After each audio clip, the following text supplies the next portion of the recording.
Okay, I have to be honest here. The part of the book that we're reading today, pages 85 through 88, the one thing is something that I really struggle with. I have definitely not mastered this. In fact, I feel like I have a long way to go to really grasp this concept. When he was describing how a lot of people start with a huge to-do list and just like work through their to-do list every day, that is 100% me. I have 20 things on my to-do list every day for my business.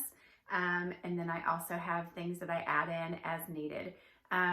So I can see the value of what he's saying, because sometimes I look back and I see huge things that I have missed because I'm so in the weeds with my to-do list and I'm in the zone with everything that I want to knock out and accomplish, that I miss the big picture. I miss obvious things that when I see them, I think, oh my gosh, if I had noticed this 6 months ago, my business would be so much further ahead than it is.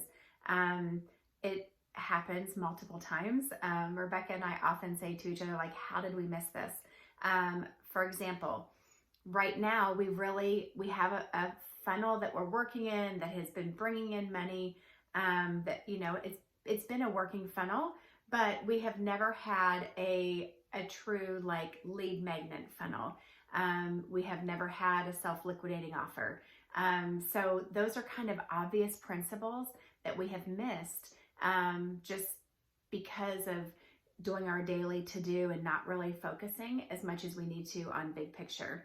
So we actually, sometimes we're consistent with it and sometimes we're not. We try to set an appointment once a week with each other to get together and actually have like a big picture day, where we just think big picture instead of, okay, what is our to-do list for today? What are we working on next in the funnel? Which tends to be where we both focus. We're both pretty good at focusing in the nitty gritty and not so much on big picture. And it has definitely hurt our business because of our lack of attention to detail with the big picture and not slowing down enough to pause and say, like, where are we going? What are we actually doing?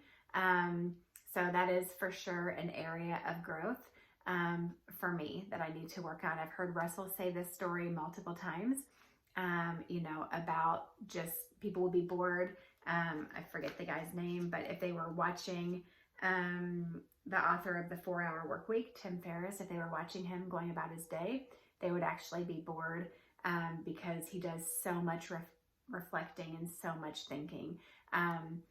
To help us with this, to help with this flaw that we have, we are in a small accountability group going through the book Today Matters, and it is actually a focused book that gets you to think about thinking and to think big picture and to really assess what is going on instead of just being in the moment all the time. And so for me, I'm a fast-paced person. I just kind of am a go person. And so this is something that I'm having to really step back and do more reflecting and thinking and evaluating instead of just pushing forward, like is my tendency. I tend to have that heart of a rhino and just go. Mel Robbins has the 5-second rule, 5, 4, 3, 2, 1, go. And that is not my trouble. I tend to just go before I think sometimes, and I need to step back, do a little bit more thinking, a little less action, and make sure I'm actually doing the most productive thing,